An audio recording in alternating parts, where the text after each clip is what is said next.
कि सर सबसे best subject combination क्या होने वाला है। लैंग्वेज टेस्ट के अंदर आपके पास 13 ऑप्शंस होते हैं, मतलब कि आपके पास हिंदी है, इंग्लिश है, चाहे मैं साइंस का बच्चा हूँ, कॉमर्स का हूँ, आर्ट्स का हूँ, मुझे एक सब्जेक्ट कॉम्बिनेशन ऐसा बता दीजिए। लेकिन 90 टू 95% स्टूडेंट्स को क्लास 12th के अंदर ना यही नहीं पता होता कि मुझे कोर्स क्या करना है। क्या आपको उसके सिलेबस के बारे में पता है? क्या आपको उसकी फर्दर अपॉर्चुनिटीज के बारे में पता है? अगर कोई आर्ट्स वाला बच्चा उसे बीबीए करना है तो सिर्फ इंग्लिश जीके देखेगा कि हमारे पास एक ऐसा सब्जेक्ट कॉम्बिनेशन हो कि जिससे हम एलिजिबल हो फॉर ऑल यूनिवर्सिटी। साइंस वाला बच्चा बोलता है सर मेरी फिजिक्स केमिस्ट्री स्ट्रांग नहीं है, मेरी बायो ठीक है। सीयूटी 2026 एस्पिरेंट्स, ये वाली वीडियो आप सभी के लिए सबसे ज्यादा इंपॉर्टेंट होने वाली है, क्योंकि आप लोग बहुत ज्यादा मेहनत कर रहे होंगे अपने एग्जामिनेशन के लिए, बहुत अच्छी प्रिपरेशन भी होगी। और अगर आपने एक छोटी सी गलती अपने एग्जामिनेशन के अंदर कर दी तो डेफिनेटली आप अपने ड्रीम यूनिवर्सिटी के अंदर या फिर जितनी आपकी काबिलियत है उस यूनिवर्सिटी तक नहीं पहुंच पाओगे। और ये गलती साल दर साल बहुत सारे बच्चे करते हैं और बाद में बहुत ज्यादा रिग्रेट करते हैं। तो आई जस्ट वांट कि आप ये गलती ना करें। एंड स्टार्टिंग में बोलूंगा कि अपने दोस्तों के साथ और जितने भी बच्चे आप सभी के आसपास हैं जो सीयूटी की प्रिपरेशन कर रहे हैं वाली वीडियो सबको भेजिएगा, जिससे वो भी कम से कम गलतियां करें और अपने ड्रीम यूनिवर्सिटी तक पहुंचे। सबसे बड़ा डाउट स्टूडेंट्स के बीच में ये होता है कि सर सबसे बेस्ट सब्जेक्ट कॉम्बिनेशन क्या होने वाला है। चाहे मैं साइंस का बच्चा हूं, कॉमर्स का हूं, आर्ट्स का हूं, मुझे एक सब्जेक्ट कॉम्बिनेशन ऐसा बता दीजिए कि जिससे मैं इंडिया की जितनी भी यूनिवर्सिटीज पार्टिसिपेट कर रही हैं, जितने भी कॉलेजेस पार्टिसिपेट कर रहे हैं, जितने भी कोर्सेज हैं, उन सभी के लिए एलिजिबल हो जाऊं। तो यहाँ पे मैं आपको हर एक चीज समझाऊंगा। छोटी सी वीडियो रहने वाली है लेकिन बहुत ज्यादा फ्रूटफुल रहेगी एंड इसको बहुत अच्छी तरीके से समझना। जितनी भी देर की 5-10 मिनट की वीडियो होने वाली है, इसको पूरा लॉजिकली मैं आपको समझाऊंगा और फिर आपको एक सब्जेक्ट कॉम्बिनेशन बताऊंगा कि जिससे आप लोग हर एक यूनिवर्सिटी के लिए, हर एक कोर्स के लिए एलिजिबल हो जाए। क्योंकि आप सभी को एक तरीके से लूजर नहीं होना है, आपको चूजर होना है। मतलब क्या है कि सीयूटी आप सभी को एक ऑप्शन देता है, एक अपॉर्चुनिटी देता है कि आप इंडिया की जितनी भी यूनिवर्सिटीज हैं, चाहे सेंट्रल यूनिवर्सिटी हो, स्टेट यूनिवर्सिटी हो, प्राइवेट यूनिवर्सिटी हो, डीम्ड यूनिवर्सिटी हो, सब यूनिवर्सिटीज के लिए आप लोग एलिजिबल हो जाओ सिर्फ एक एग्जामिनेशन देने के बाद। और चाहे आपकी साइंस की स्ट्रीम है, अगर आपको बीए के कोर्सेज कर रहे हैं आप तब भी एलिजिबल हैं, आप मैनेजमेंट के कोर्सेज कर रहे हैं तब भी एलिजिबल हैं, कॉमर्स वाले बच्चों के लिए भी अलग अलग स्ट्रीम्स एलिजिबल हैं और आर्ट्स वाले बच्चों के लिए भी एलिजिबल है। अब सबसे पहली चीज अगर मैं आपको बोलूं तो देखो, सीयूटी का एग्जामिनेशन होता है 3 पार्ट्स के अंदर, section 1, section 2, section 3। I hope ये चीजें आपको समझ में आ गई होंगी। यहाँ पे आपके पास होता है लैंग्वेज टेस्ट। लैंग्वेज टेस्ट के अंदर आपके पास 13 ऑप्शंस होते हैं, मतलब कि आपके पास हिंदी है, इंग्लिश है और जितनी भी रीजनल लैंग्वेजेस है हमारे पास, तो उतनी लैंग्वेजेस लेने का आपके पास ऑप्शन होता है। तो 13 लैंग्वेजेस, 13 ऑप्शंस यहाँ पे आ गए। अब होता है डोमेन सब्जेक्ट्स, यानी कि जो आप लोग क्लास 12 के अंदर पढ़ते हैं। जैसे साइंस वाला बच्चा क्या पढ़ता है? Physics, chemistry, maths, bio. और आपका ह्यूमैनिटीज वाला बच्चा, फिर आर्ट्स वाला बच्चा क्या पढ़ता है? हिस्ट्री, ज्योग्राफी, पॉलिटिकल साइंस, इस तरीके से पढ़ता है। कॉमर्स वाला बच्चा क्या पढ़ता है? Accountancy, BST, economics. तो ये सारे के सारे सब्जेक्ट्स इसके अंदर आ गए हैं 23 डोमेन्स। और एक है आपके पास जनरल एप्टीट्यूड टेस्ट। अगर आप इन सबको उठा लेंगे तो आपके पास 36 सब्जेक्ट्स का कॉम्बिनेशन बन जाता है। और आप सभी को पता है कि आपके पास ऑप्शन है मैक्सिमम 5 सब्जेक्ट लेने का। 36 सब्जेक्ट में से 5 सब्जेक्ट ऐसे कैसे चूज कर सकते हैं आप लोग कि जिससे आप लोग सभी यूनिवर्सिटीज के लिए, सभी कोर्सेज के लिए एलिजिबल हो जाए। यहां पे बच्चों के दिमाग में कंफ्यूजन आता है। क्या आता है सर कि अगर मैं यूनिवर्सिटी की वेबसाइट पे जाऊं, अगर मैं यूनिवर्सिटीज की वेबसाइट पे जाऊं, जैसे कि ये वाली अगर मैं यूनिवर्सिटी आपको दिखाऊं तो गुरु गोविंद सिंह यूनिवर्सिटी, मतलब कि आपका आईबी आईपी यूनिवर्सिटी जो है दिल्ली के आसपास बहुत ज्यादा प्रचलित है। अगर यहाँ पे मान के चले बीएससी करनी है आपको, तो आपको क्या करना है? फिजिक्स लेनी है, केमिस्ट्री लेनी है, मैथ्स लेनी है। ठीक है, 3 सब्जेक्ट हो गए। और आपने क्लास 12 के अंदर ये वाली चीजें बड़ी होनी चाहिए। अगर मैं बात करूं आप सभी के सामने, अगर आपको चाहिए डीटीयू, दिल्ली टेक्निकल यूनिवर्सिटी के अंदर अगर आपको जाना है, तो आप देखो बीए, अगर बीए ऑनर्स इन इकोनॉमिक्स अगर आपको करनी है तो आप मैथमेटिक्स ले लीजिए, 2 डोमेन्स ले लीजिए, 1 लैंग्वेज ले लीजिए। Mathematics, 2 domains, 1 language. अगर आपको नॉर्मल बीबीए करना है तो आप इंग्लिश एंड जनरल एप्टीट्यूड ले सकते हैं। और भी बहुत सारे कोर्सेज हैं, बेसिकली मैं आपको एग्जांपल के तौर पे बता रहा हूं अभी आपको। ठीक है, अगर आप मान के चलिएगा कि लेट्स से ये कौन सी यूनिवर्सिटी आपके सामने अगर आपको दिख रही होगी, university of Delhi. University of Delhi में इकोनॉमिक्स ऑनर्स करना है तो आपको एक लैंग्वेज लेनी है। और यहाँ पे क्या है, एक लैंग्वेज लेनी है, मैथमेटिक्स लेनी है और 2 डोमेन्स ले सकते हो आप। ठीक है, अगर आपको बीए ऑनर्स इन ज्योग्राफी करनी है तो एक लैंग्वेज ले लो, 3 सब्जेक्ट्स ले लो, डोमेन्स में से कुछ भी, या फिर 2 लैंग्वेज ले लो और 2। देख रहे हो कितना कंफ्यूजन होने लग रहा है। और ऐसे जितने भी यूनिवर्सिटीज को आप देखते रहोगे, हर एक यूनिवर्सिटी के अंदर आपके पास, जैसे ये आपके पास एचएनबी गढ़वाल यूनिवर्सिटी है, तो मैंने कुछ रैंडमली कुछ भी यूनिवर्सिटी ले ली। जैसे कोई बच्चा किसी को लेना है, लेट्स से बी फार्मा ही करना है, तो उसको फिजिक्स, केमिस्ट्री, मैथ्स या फिर बायो में से कुछ चीज लेनी होनी चाहिए, तो वो बी फार्मा के लिए एलिजिबल हो जाएगा। और यहाँ पे मैंने बात कर ली है central university Banaras Hindu university की। किसी स्टूडेंट को बीए एलएलबी करनी है तो उसको क्या चाहिए? सिर्फ इंग्लिश, और इंग्लिश लैंग्वेज में से इंग्लिश या हिंदी में से कोई चूज करे, और या फिर या फिर जनरल एप्टीट्यूड करें। आई होप मैं थोड़ा सा बड़ा कर देता हूं इसे कि जिससे आपको दिखता रहे। तो यहाँ पे देखो हर एक यूनिवर्सिटी का अलग अलग क्राइटेरिया है। अब मेन एजेंडा आ जाता है सर कि हम ऐसा क्या सब्जेक्ट कॉम्बिनेशन लें कि जिससे अगर मुझे दिल्ली यूनिवर्सिटी के अंदर बीए के लिए भी एलिजिबल हो जाऊं, मैं बीएससी के लिए भी एलिजिबल हो जाऊं, मैं बीकॉम के लिए भी एलिजिबल हो जाऊं, और अगर मेरे पे मैथ्स है तो इकोनॉमिक्स ऑनर्स के लिए भी एलिजिबल हो जाऊं। आई होप ये चीज समझ में आ रही होगी। एंड यही बेटा आप सभी का प्रोसेस भी होना चाहिए कि यही दिमाग भी होना चाहिए कि एक यूनिवर्सिटी टारगेट मत करो। ये चाहे किसी इंसान से जो आपको जिससे भी आप सीयूटी पढ़ते होंगे या फिर जो आपके सीनियर्स होंगे, आप सबसे ये पूछिएगा, सब आपको यही गाइड करेंगे कि आप सभी को सिर्फ एक यूनिवर्सिटी और एक कोर्स को टारगेट नहीं करना चाहिए, क्योंकि आपके पास सीयूटी एक बहुत बड़ा शस्त्र है, एक बहुत बड़ा औजार है कि जिससे आप लोग एक एग्जामिनेशन के थ्रू मल्टीपल यूनिवर्सिटीज को टारगेट कर सकते हैं। तो अपने लिए ऑप्शंस कम क्यों करने हैं, है ना? यू नेवर नो कि उस दिन आपकी परफॉर्मेंस बहुत खराब हो जाए, यू नेवर नो आपकी परफॉर्मेंस बहुत अच्छी हो जाए, तो आप जिस यूनिवर्सिटी को सोच रहे हैं शायद उससे भी अच्छी यूनिवर्सिटी मिल जाए, चाहे उससे भी अच्छा कोर्स मिल जाए। तो क्या प्रक्रिया, क्या प्रोसेस फॉलो करना चाहिए, वो मैं आपको समझाता हूं। ठीक है जी।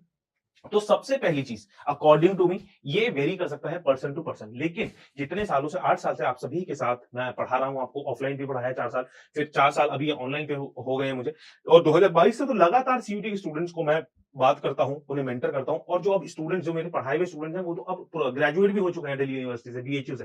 ठीक है, तो उन सारे बच्चों से मेरी बात हुई और यही निष्कर्ष मेरे साथ आया, मेरे पास आया है कि देखो, yes it can vary from person to person, लेकिन 90 to 95% स्टूडेंट्स को क्लास 12th के अंदर ना यही नहीं पता होता कि मुझे कोर्स क्या करना है। अगर मैं आपको बोलूं, अगर मैं आपसे पूछूं कि आपको कोर्स क्या करना है, आप बोल दोगे सर बीएससी करनी है मुझे, कोई बोलेगा बीए इकोनॉमिक्स ऑनर्स करना है, ठीक है, कोई बोलेगा बीबीए करना है। क्यों करना है? क्या आपको उसके सिलेबस के बारे में पता है? क्या आपको उसकी फर्दर अपॉर्चुनिटीज के बारे में पता है? नहीं पता। ठीक है, थोड़ी बहुत ही पता भी होंगी, लेकिन बच्चा क्या करता है, एक कोर्स के पीछे पढ़ने के बजाय कि मेरे को लेट्स से बीबीए करना है, और बीबीए किसी अच्छी यूनिवर्सिटी में उसको एडमिशन नहीं मिला, वो टियर 2 कॉलेज के अंदर चला गया, और वहीं पे उसी के साथ ही जो उसके साथ जो क्लास के अंदर बैठता, क्लास 12 के अंदर उसके बगल में बैठता था, उसने क्या सोचा, मैं कॉलेज को टारगेट करता हूँ, कोर्स को मैं छोड़ता हूँ। तो किसी एक अच्छे कॉलेज के अंदर मान के चलो वो हिंदू चला गया, ठीक है, वहां से उसने जो उसकी मेरिट थी, जो वो कोर्स टारगेट कर रहा था, बीबीए का टारगेट कर रहा था, बीबीए नहीं मिला, लेकिन उसे बीएससी मिल गई, मान के चलते हैं। ठीक है, उसका जो पैकेज है फिर आगे का फ्यूचर एस्पेक्ट है लाइफ का, वो बहुत अच्छा हो जाएगा। मैं बार बार बोलता हूं, ये चीज जब आप कॉर्पोरेट वर्ल्ड में आएंगे, जब आप पोस्ट ग्रेजुएशन कर रहे होंगे, जब आप इंटरव्यूज के अंदर बैठेंगे, ये चीज, इस चीज को कोई भी निग्लेक्ट नहीं कर सकता कि अगर आपके पास किसी एक टियर 1 कॉलेज का ठप्पा है, वो ठप्पा कोई भी नहीं हटा सकता। इनफैक्ट आपके पास तो एक तो डिग्री होगी, उस कॉलेज का एक्सपीरियंस होगा, उस कॉलेज का एक्सपोजर होगा, वहां पे जो टीचर्स होंगे, मेंटर्स होंगे, वो उनसे जो आप लोग चीजें सीखेंगे ना, वो कभी भी कहीं भी टियर 2 टियर 3 कॉलेजेस के अंदर नहीं सीख सकते। तो पर्सनली मेरी ये मैं बोलूंगा कि गाइडेंस है कि आप सभी सबसे पहले कॉलेज को टारगेट किया कीजिए। देखो again it's depend person to person, लेकिन अगर आपको बिल्कुल कुछ नहीं पता तो कॉलेज को टारगेट करो। सेकेंडली आप टारगेट करो कोर्स को। ठीक है, मेरे को अगर मैं क्लास 12 का स्टूडेंट हूं तो मैं सच में यही करूंगा, मैं अच्छे कॉलेज के अंदर जाने की कोशिश करूंगा, मैं हिंदू में जाने की कोशिश करूंगा, मैं हंसराज में जाने की कोशिश करूंगा, मैं बीएचयू के अंदर जाने की कोशिश करूंगा, कि जिससे मैं टॉप टियर कॉलेज के अंदर बैठ गया, उसके बाद तो कोर्स चाहे मैं बहुत अच्छा कोर्स नहीं भी कर रहा है, फिर जिसके अंदर मेरा बहुत ज्यादा मन नहीं भी है, तो मैं वहां से अपने लाइफ के आगे के फ्यूचर एस्पेक्ट्स बहुत खोल लूंगा, मैं बहुत ज्यादा अपॉर्चुनिटीज खोल लूंगा, वहां पे नेटवर्किंग A1 लोगों से होगी।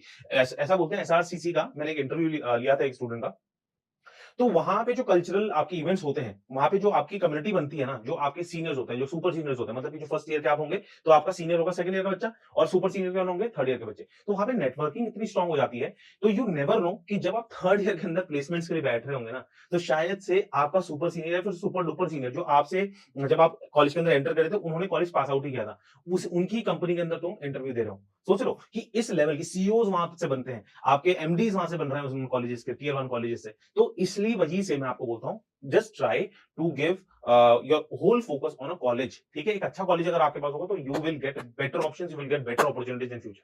ठीक है, अगर आपको कोर्स और कोर्स ऊपर रखना है कर सकते हो, वो भी आपकी इच्छा है, लेकिन मेरे हिसाब से कॉलेज सबसे पहले सोचना चाहिए, फिर कोर्स सोचना चाहिए, और फिर उसके बाद होना चाहिए सब्जेक्ट सिलेक्शन।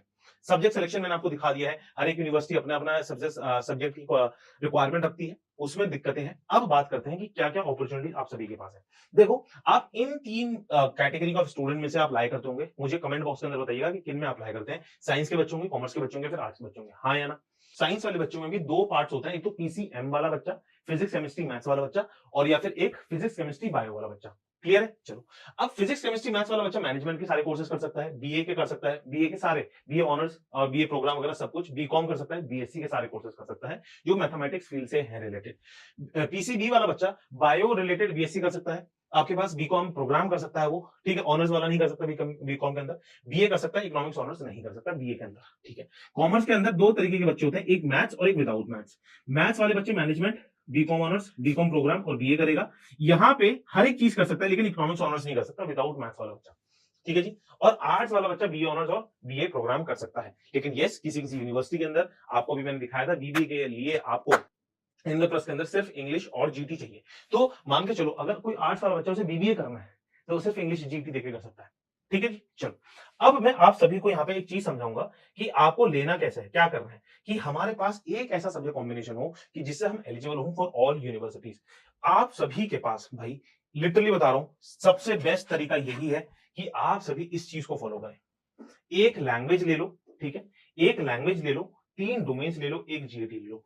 मेरे को मैं दावा ठोक के कह सकता हूं ये चीजें, एक लैंग्वेज के अंदर आपको इंग्लिश लेनी है इंग्लिश ले सकते हैं, हिंदी लेनी है हिंदी ले सकते हैं, या फिर 13 लैंग्वेजेस में से जो भी आपको चाहिए वो ले सकते हो, और 3 डोमेन्स और जीएटी। अब डोमेन्स के ऊपर बच्चों को बहुत ज्यादा डाउट आता है। साइंस वाला बच्चा बोलता है सर मेरी फिजिक्स केमिस्ट्री स्ट्रांग नहीं है, मेरी बायो ठीक है, क्या मैं लेट्स से साइकोलॉजी ले लेता हूं, मैं इकोनॉमिक्स ले लेता हूं कि मैं अभी उस बोर्ड्स के बाद मैं सीयूटी के अंदर दे दूंगा। मेरा सवाल आप सभी से ये है, आपकी फिजिक्स केमिस्ट्री या फिर आपका हिस्ट्री ज्योग्राफी जिसमें आपने क्लास 12th दी है उसमें बिल्कुल नीलबट्टा सन्नाटा होगा, ठीक है, कुछ नहीं आता आपको। लेकिन आप अपने आप ऊपर इतना कैसे भरोसा कर सकते हो कि अभी बचे हुए समय के अंदर कोई एक ऐसा सब्जेक्ट जो आज तक तुमने नहीं पढ़ा उसमें अच्छे मार्क्स लेके आ जाओगे तुम, और जो कि उसमें कंपटीशन कौन दे रहा होगा तुम्हारे को, जो साइंस वाला बच्चा है लेट्स से अगर वो कॉमर्स के कोर्सेज पिक कर रहा है तो उसके अंदर कंपटीशन कौन दे रहा होगा, जिसने कॉमर्स का बच्चा जिसने 11th में भी वही सब्जेक्ट्स पढ़े हैं, 12th में भी वही सब्जेक्ट्स पढ़े हैं।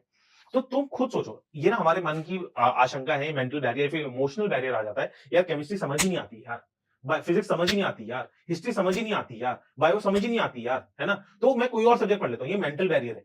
आप खुद सोचिए, आपको कुछ भी नहीं आता होगा तो कम से कम 30 मार्क्स तो लेके आए होंगे बोर्ड्स के अंदर पास होने के लिए, 33% मार्क्स पे पास होता है, 33 मार्क्स तो लेके आए होंगे, कुछ तो आता होगा, एक सब्जेक्ट एक चैप्टर तो आता होगा ना, एक इक्वेशन तो आती होगी ना, तो उसी के ऊपर बिल्डअप करो। Just try to opt these subjects, just try to opt these subject जो कि आपके क्लास 12th के अंदर थे। यानी कि साइंस वाला बच्चा फिजिक्स केमिस्ट्री मैथ्स बायो लीजिएगा, कॉमर्स वाला बच्चा अपना अकाउंटेंसी इकोनॉमिक्स बीएसटी लीजिएगा, आर्ट्स वाला बच्चा हिस्ट्री ज्योग्राफी पॉलिटिकल साइंस लीजिएगा। मैं आपको यहाँ पे बिल्कुल भी पैम्पर करने नहीं आया, आपको झूठ बोलने नहीं आया हूं कि नहीं बेटा कुछ भी ले लो हो जाएगा तुम्हारा, नहीं होगा भाई। सीयूटी को बहुत ज्यादा सीरियस लेना शुरू करना पड़ेगा आपको। सोचो, जो आपका एप्लीकेशन फॉर्म मार्च में आया करता था वो अभी आपका जनवरी में आ गया है, तो एनटीए भी सीरियस लेने लगा है, तो आपको भी सीरियस लेना पड़ेगा इस बार एग्जामिनेशन को, ठीक है, ये लीजिए। ठीक है, मैं मानता हूं कि आपका कोई चीज कोई सब्जेक्ट ऐसा होता है जो बिल्कुल बनता ही नहीं है, फिजिक्स केमिस्ट्री में से फिजिक्स मैथ्स में पीसीएम वाला बच्चा है मान के चलो, उसे आती ही नहीं है केमिस्ट्री, केमिस्ट्री में बिल्कुल धक्के से पास हो रहा है वो कि हाँ बोर्ड्स देने हैं तो इस वजह से दे रहा हूं, तो भाई 6 सब्जेक्ट ले लो, जो तुम्हारे पास छठा सब्जेक्ट एक्स्ट्रा होता है ना, जैसे फिजिकल एजुकेशन होता है किसी के पास, किसी के पास फाइन आर्ट्स होता है, किसी के पास आपके पास कंप्यूटर साइंस होता है, तो वो ले लो आप। लेकिन मेजोरिटी ऑफ डोमेन मतलब कि 3 में से 2 सब्जेक्ट्स वो ही लेना जो मेन स्ट्रीम है आपकी। समझ में आती है मेरी बात बेटा, इस चीज को कंठस्थ कर लो, मान जाओ बात। एंड सच बता रहा हूं, रिजल्ट के बाद अभी दिखाया ना 3.5 लाख बच्चों ने देखा है, 2.5 लाख बच्चों ने देख रखी है वीडियोस, आप भी कमेंट बॉक्स के अंदर बोलोगे सर जी आपकी ये वीडियो देख ली थी, बच गए हम। नहीं तो सही में काउंसलिंग के लिए आप वेट करते रह जाओगे, कोर्सेज के लिए कॉलेज से आपको कॉल नहीं आने वाली, ठीक है जी। 1 डोमेन 1 लैंग्वेज 3 डोमेन्स और एक जीएटी। बहुत सारे बच्चे बोलते हैं सर मेरे को हिंदी हिंदी मैं इंग्लिश हिंदी दोनों दे देता हूं। भाई 2 लैंग्वेजेस देनी है, एंड जब ही देना 2 लैंग्वेजेस जब तुम स्पेसिफिकली लैंग्वेज कोर्सेज को टारगेट कर रहे हो। सिर्फ तुम्हारा मेन उद्देश्य ही लैंग्वेज कोर्स है, कोई और करना ही नहीं है, कोई और कोर्स में ना बीएससी में एडमिशन लेना, ना बीबीए में लेना, ना बीए में लेना, सिर्फ लैंग्वेज कोर्स करना है। उन्हीं को मैं रिकमेंड करूंगा 2 लैंग्वेजेस, नहीं तो उनको भी रिकमेंड नहीं करूंगा, क्योंकि एक लैंग्वेज में भी शायद से तुम्हारे को लैंग्वेज कोर्स से अच्छा कोई कॉलेज और मिल जाए।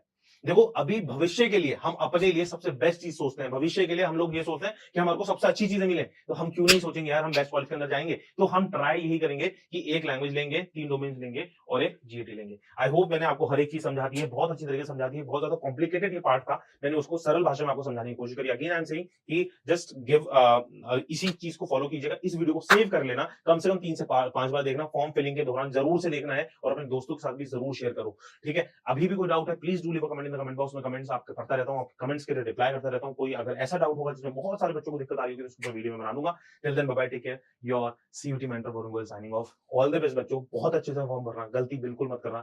कुछ दिक्कतें हैं मुझसे पूछिए, सीयूटी वाला की यूट्यूब चैनल के ऊपर कमेंट बॉक्स कीजिए, कमेंट बॉक्स के अंदर लिखिए, मैंने फॉर्म फिलिंग की वीडियो बना दी है, जाके चेकआउट करो। बेटा गलती नहीं करनी है, गलती नहीं करनी है, ठीक है ना? चलिए बाय बाय, टेक केयर, जय हिंद, ऑल द बेस्ट।